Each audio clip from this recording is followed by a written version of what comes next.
Welcome to the LDA Podcast, a series by the Learning Disabilities Association of America.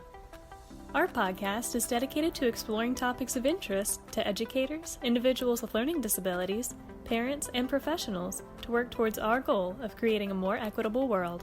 Hi everyone, welcome to the LDA Podcast. I'm here today with Kelly Tanzi, a writing teacher for 4th grade at Blessed Sacrament with a background in special education.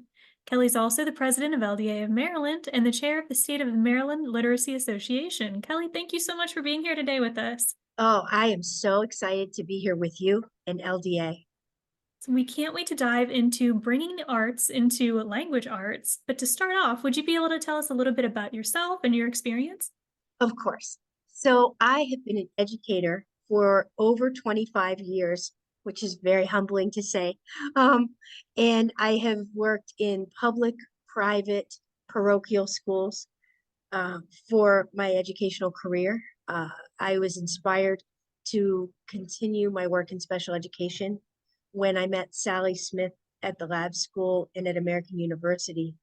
And I kind of dug very deeply into what she promoted in special education at her very core, which was, how do we celebrate each learner and preserve the dignity while we do that? And so special education has always been very much at the forefront of how I teach in a room. I'm always thinking about how I can differentiate, and the arts really helps make that especially possible. Yeah, I think that's such a good thing to keep in mind. We've had some people in the past who have told us about their experience of being harmed by the school system and not feeling that support. So I'd love to dive in more with you about how the arts can benefit. So to start off, when we talk about bringing the arts into language arts, what does that mean? Just to differentiate the two. Sure. So a lot of times students will be assigned projects, and it'll be a very, for lack of a better term, I don't want to say flat project, but it's one dimensional. It's not multisensory, and it's very much, okay, here's what you're supposed to do. You type it, you give it back. And for a lot of our learners, it really helps equate what they are so good at doing when we offer a kinesthetic or a multisensory approach, which is what the arts gives us. I think that when we do book reports, when we do genre reports, we can offer a menu that offers many different artistic approaches to how we can share what is in the literature and make sure that the students really did understand all of the different devices we're looking for.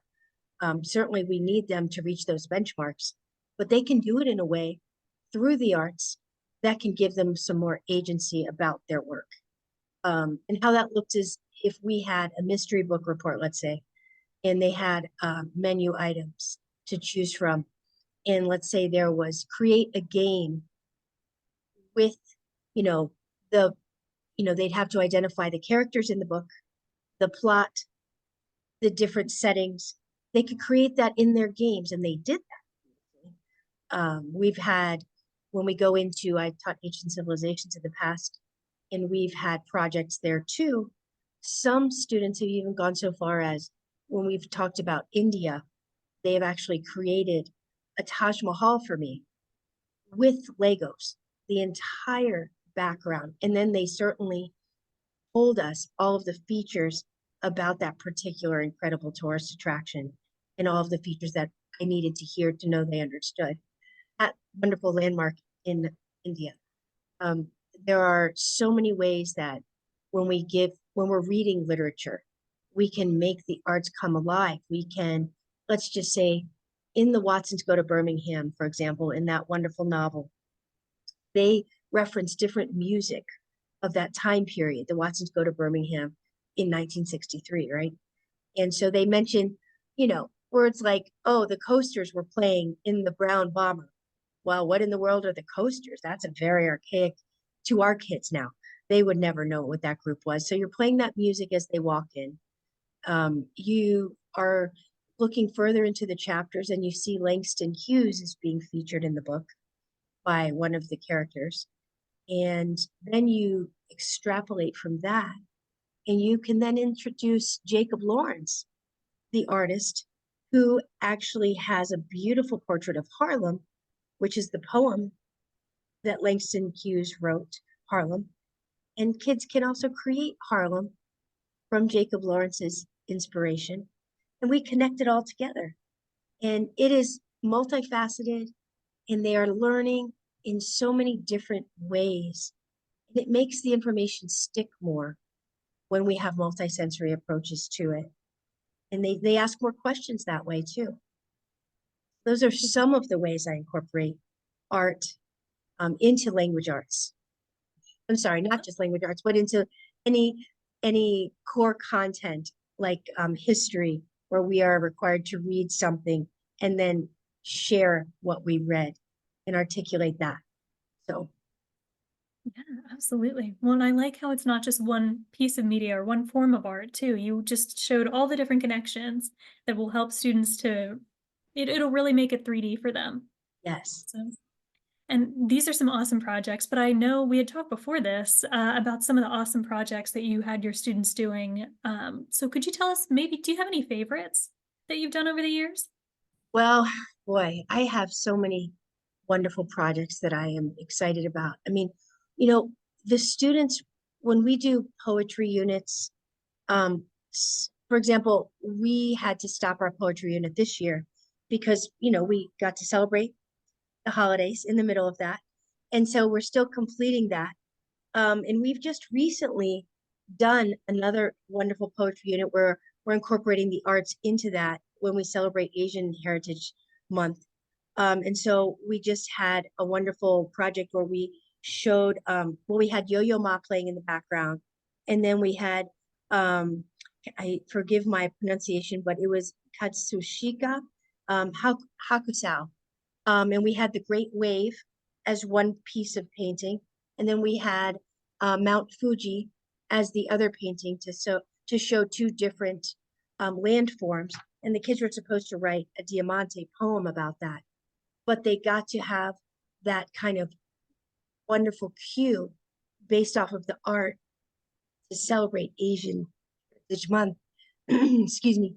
And they were very excited because we also needed them to list adjectives, nouns, and verbs based on what they saw. And so they started immediately sharing all the adjectives they had based on the beautiful works of art. And so those are the types of things I like to use as hooks, if you will. The arts help me have literary hooks for our kids, and it helps really bring things to life. So that's one huge thing I do. And literary theater is another thing I do that helps bring the arts into the classroom. When we learn about, let's say again, India, or if we learn about a different geographical spot, it's wonderful to be able to incorporate dialogue through play and help the kids reenact an experience, dialogue that would have happened through ancient tales in that part of the world. So we did the Great Ramayana once to talk about India, a very great epic tale, and they had to reenact it. And they had such a ball creating the sets for it and things like that. So we have many ways that we can help activate creativity and help even our dyslexic students in particular shine when we bring the arts into language arts. They feel so empowered, and it just kind of really, really opens their creativity and their knack of sharing orally and through visual pieces, what they can do. Well, and I wanted to expand on that too a little bit, especially for dyslexic students or students who struggle with writing. Mm-hmm. How is incorporating the arts? Could you expand a little bit more on why this is such a great form for them to learn? Well, it takes the pressure off of the pure focus of the written word to begin with.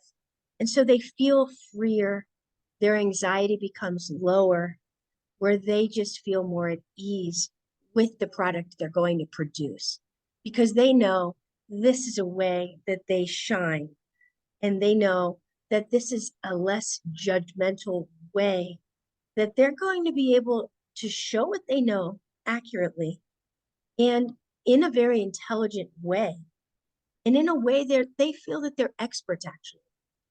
And I have one specific young man right now who's I really believe is going to be famous one day. And I cannot tell you how much he shines when he is able to express his knowledge through the arts first, and then certainly through the words that he is needing to do to show what he knows. I mean, he does oral reports for us. They do oral reports for us. And of course, he can speak about what he has produced artistically through many formats. It's not just poster boards. Sometimes they use other means too. And he really appreciates that venue for starting the writing process, and we have lots of graphic organizers for these things as well, so that they know how to get started and don't feel bogged down after they've created a beautiful visual piece. So there's a very big process to it, but we like to lower the anxiety first and create a hook of interest, if you will. Because I mean, once you have the connection, it really opens everything up for our learners. The accessibility of it all. Yeah, that's a really good point. Well, another benefit of the arts too is that you're able to celebrate different cultures, which you were mentioning with some of your previous projects. Can you talk about the importance of that? The arts helps us so immensely to really bring us together. It's funny, some of my students right now, they get so excited.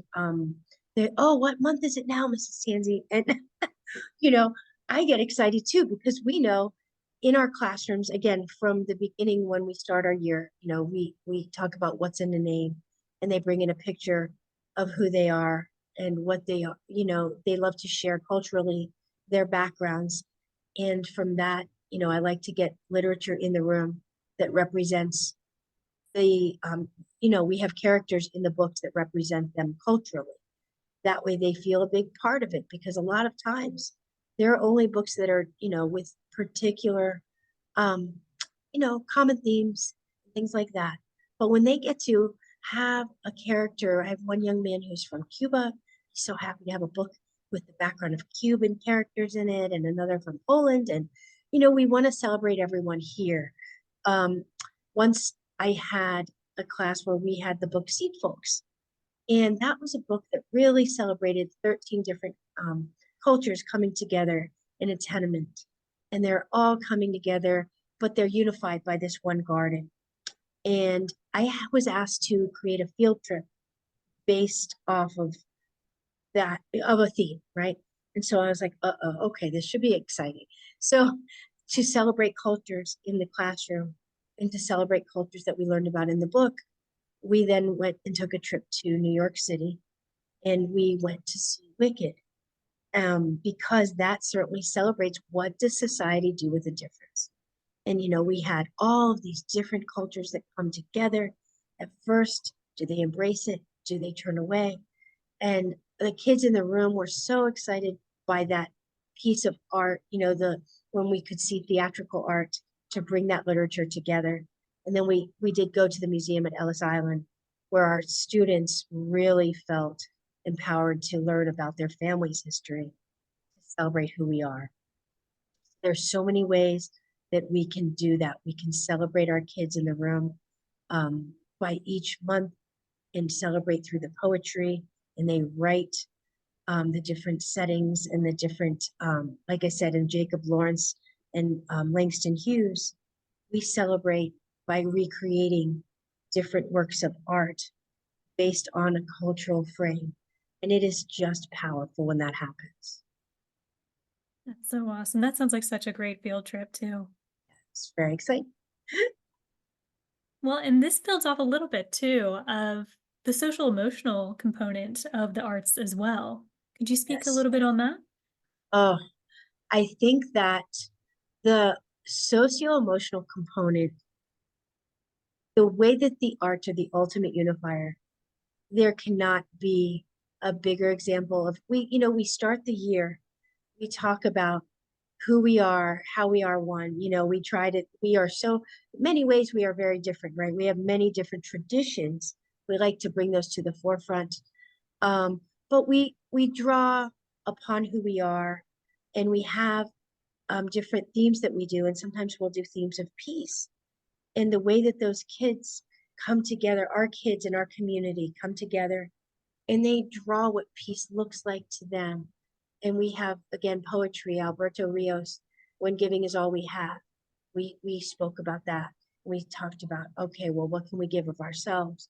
And, we draw and we create artworks that represent who we are as individuals in our classroom and how we come together in that. We have also, I can't see it in my room, but we have a garland in here, and each child had to create a piece of that garland. And that was from guidance, actually. That was a piece that we spoke about, that, they had to come together, and we had to think about, how are we all connected? And so there are ways that the arts can just really unify us and just make us have those comfortable and uncomfortable conversations through a third person. And to say, hey, what strikes you most when you look at this work of art? What part makes you feel safe? What part doesn't? And we really have these great conversations based off of paintings sometimes. And it really is fantastic when that happens. So, Kelly, how can parents continue off of what is going on in the classroom, all these awesome projects? Is there a way that they can build off of or support these arts-based activities at home? I can't tell you how important it is and how wonderful and easy it is to become partners with different museums in our city. I have felt so blessed because I right now, all you have to do is just kind of pound the pavement a little bit at first. And really, it's just a plethora of choices for the parents. So right now, I can tell you I have relationships with the National Gallery of Art. There's a lady there named Julie Carmine, the National Women's Museum of History. Um, they have remarkable teachers resources. The Folger Theater, they have just reopened. Sorry, the Folger Library, forgive me. They have just reopened.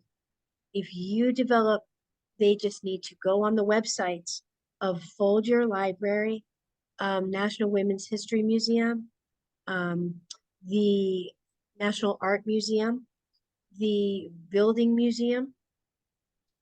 They offer so much free material that you would be in awe. And it is so, and I strongly recommend um, poetry.org. I receive a poem a day, every day. They have poetry sit-ins.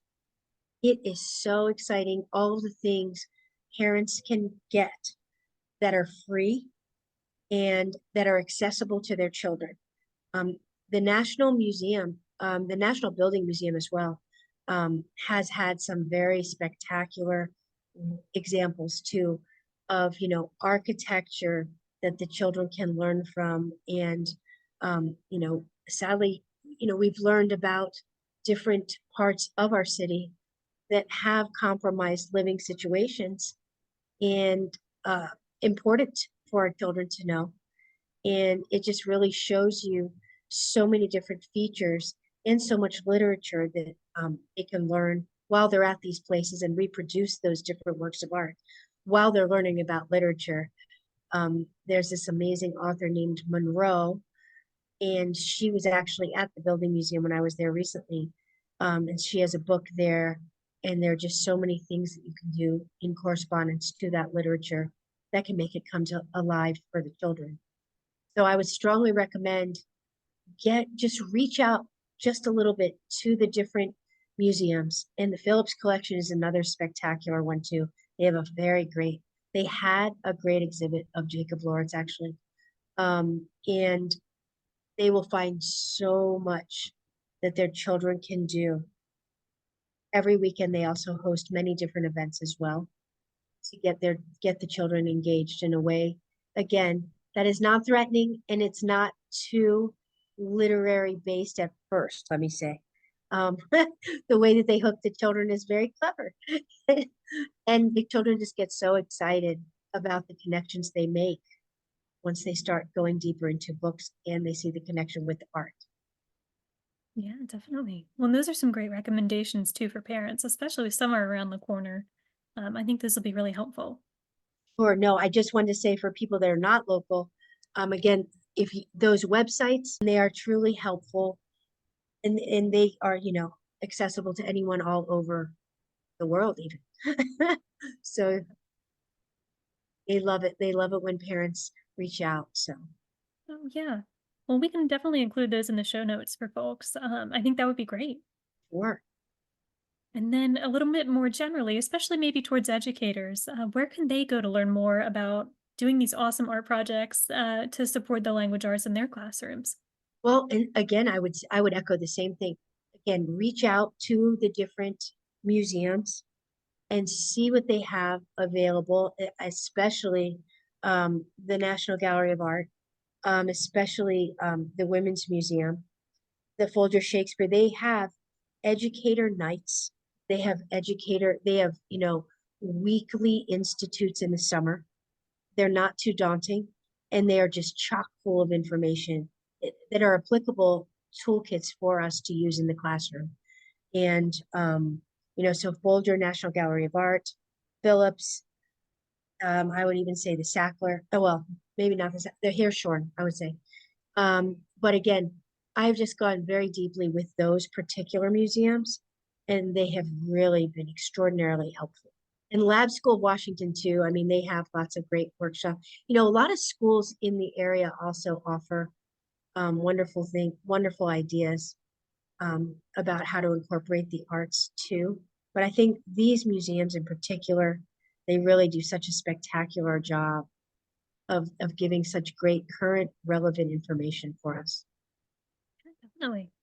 Yeah. Be sure to include those in the show notes. Yes. Well, Kelly, I wanted to thank you so much for taking the time to talk with us today about all these awesome art projects and how important they are to help students with learning disabilities to learn, and just all students to learn, and to Yes. celebrate different heritages. Well, I can't thank you enough for this opportunity. And it has just been so inspiring to be a part of LDA. And I look forward to many more wonderful um, events and great learning experiences together in the future.